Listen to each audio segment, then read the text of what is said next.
नमस्कार। आज आपण कृष्ण भगवान चव्हाण गावाचं नाव कुडाळा, तालुका बसमत, जिल्हा हिंगोली यांच्या शेतामध्ये उभे आहोत आणि आपण ज्या प्लॉटमध्ये उभे आहोत हा प्लॉट PSI 8005 नावाची जी व्हरायटी होती ती तुटलेली आहे।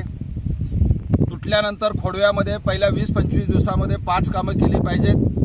त्यापैकी पहिलं काम पाचट बारीक करणं आहे। या ठिकाणी पाचट बारीक करण्याचं काम आमच्या शेतकरी बांधवांनी केलेलं आहे, पाचट बारीक करण्याचा अवजाराचा वापर करून। दुसरं काम या ठिकाणी ज्या वरून खोडक्या दिसत आहेत, वरून ऊस तुटलेला दिसतोय, तो जमिनीलगत ऊस छाटणी करण्याचं काम या ठिकाणी करायचं आहे। आपण नंतर ते पाहणार आहोत। तिसरं काम भोंड्याच्या बगला फोडण्याचं काम करायचं आहे आणि चौथं काम खताचा डोस द्यायचा।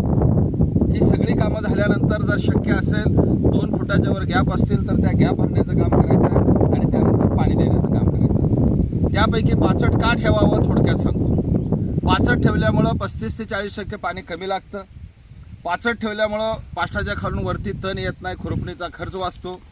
पाचट ठेवल्यामुळं एकरामध्ये 3 टन पाचट निघतं। ते पाचट कुजल्यानंतर त्याचं 2 टन खत होतं। पाष्टाच्या खाली पांढऱ्या मुळ्या चांगल्या वाढतात, पांढऱ्या मुळ्या जमिनीमधलं अन्न घेत असतात आणि पाचट कुजल्यानंतर ते पाचटाचं अन्न पिकाला मिळाल्यामुळं जमिनीचा पोत सुधारल्यामुळं जमिनीत हवा खेळती राहिल्यामुळं जमिनीची ताकद वाढते।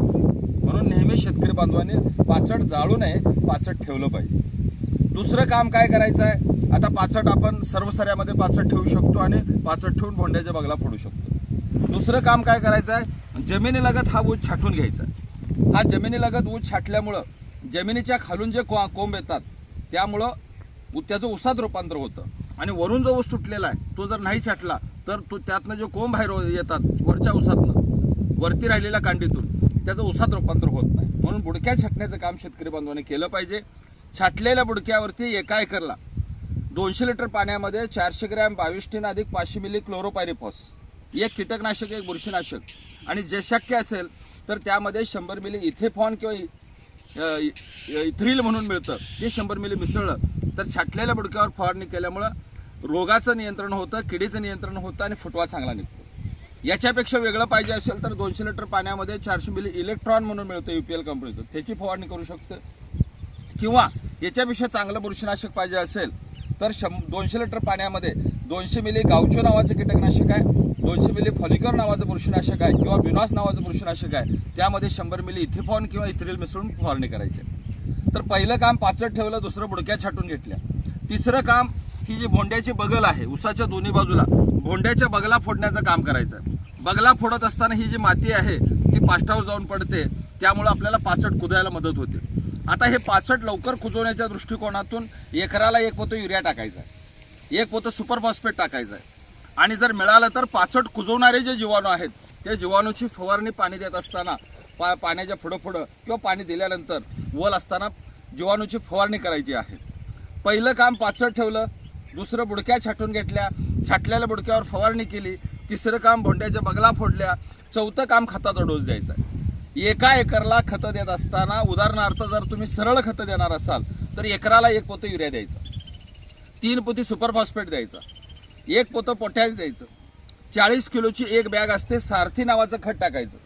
नेचर केअर फर्टिलायझर कंपनीचं सारथी 40 किलोची बॅग असते, त्यामध्ये कॅल्शियम मॅग्नेशियम सल्फर आहे, ती एक बॅग टाकायची। त्याच्या जोडीला 2 ते 3 बॅग ग्रीन हार्वेस्ट पेंडयुक्त खत घ्यायचं, ज्याच्यामध्ये अनेक पेंडी आहेत, निंबोळी पेंड, करंज पेंड अशा अनेक पेंडी आहेत। ते 2 ते 3 बॅग ग्रीन हार्वेस्ट घ्यायचं।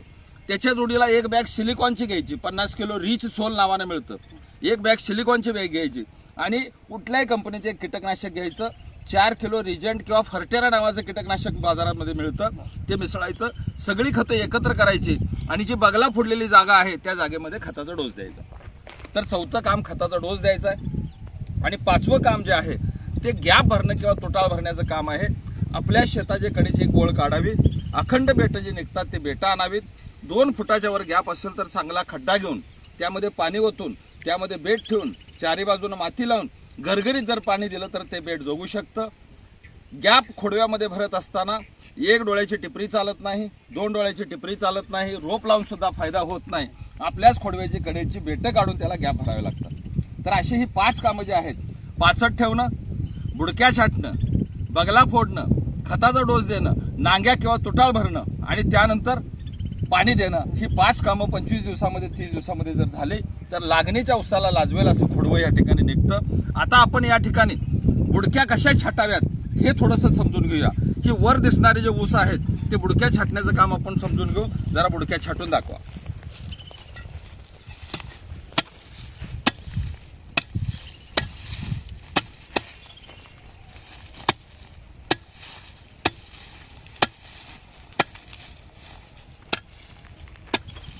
तर शेतकरी बंधूंनो, या पद्धतीने जर बुडक्या छाटण्याचं जर काम तुम्ही केलं आणि ह्याच्यावरती एक कीटकनाशक आणि बुरशीनाशकाची जर फवारणी केली तर ह्याच्या खालून येणारा जो कोंब आहे तो कोंब ताकदवान निघतो, सक्षम कोंब जन्माला येतो. म्हणून जमिनीलगत बुडक्या छाटण्याचं काम ऊस तुटल्यानंतर लवकरात लवकर करावं.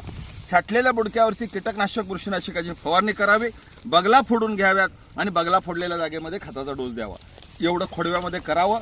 जास्तीत जास्त ऊसाचं उत्पादन काढण्यासाठी ह्या गोष्टी करणं महत्त्वाचं आहे. ऊस तुटल्यानंतर बोंड्यावर जर जास्त पाचट असेल तर ते बाजूला सारणं महत्त्वाचं आहे. उदाहरणार्थ माझ्या डाव्या बाजूला या बाजूला बोंड्यावरचं पाचट बाजूला केलेलं नाही, कारण या ठिकाणी बुडक्या छाटण्याचं काम करणं वगैरे थोडं अवघड जातंय. म्हणून आपल्याला अशी जर परिस्थिती असेल, पाचट जर जास्त असेल तर भोंड्यावरचं पाचट बाजूला करणं जरा गरजेचं आहे. आता या ठिकाणी आपण जर बघितलं तर ह्या मुलांनी, ह्या कामगार बंधूंनी आपल्याला बोंड्यावरचं पाचट कसं करताय दाखवा. बोंड्यावरचं पाचट बाजूला करण्याचं काम या मुलांनी केलेलं आहे. आता हे बोंड्यावरचं पाचट बाजूला केल्यामुळं त्या ठिकाणी बुडक्या छाटण्याचं काम सोपं झालं. बुडक्या छाटल्यानंतर त्या ठिकाणी एक कीटकनाशक आणि एक बुरशीनाशकाची फवारणी करणं सोपं झालेलं आहे. म्हणून बोंड्यावर जर पाचट जास्त असेल तर ते बाजूला सारून घ्यावं आणि बुडक्या छाटाव्यात आणि त्यानंतर छाटलेल्या बुडक्यावरती एक कीटकनाशक आणि एक बुरशीनाशकाची फवारणी करावी. त्यामुळे आपल्याला आपलं काम सोपं होणार आहे.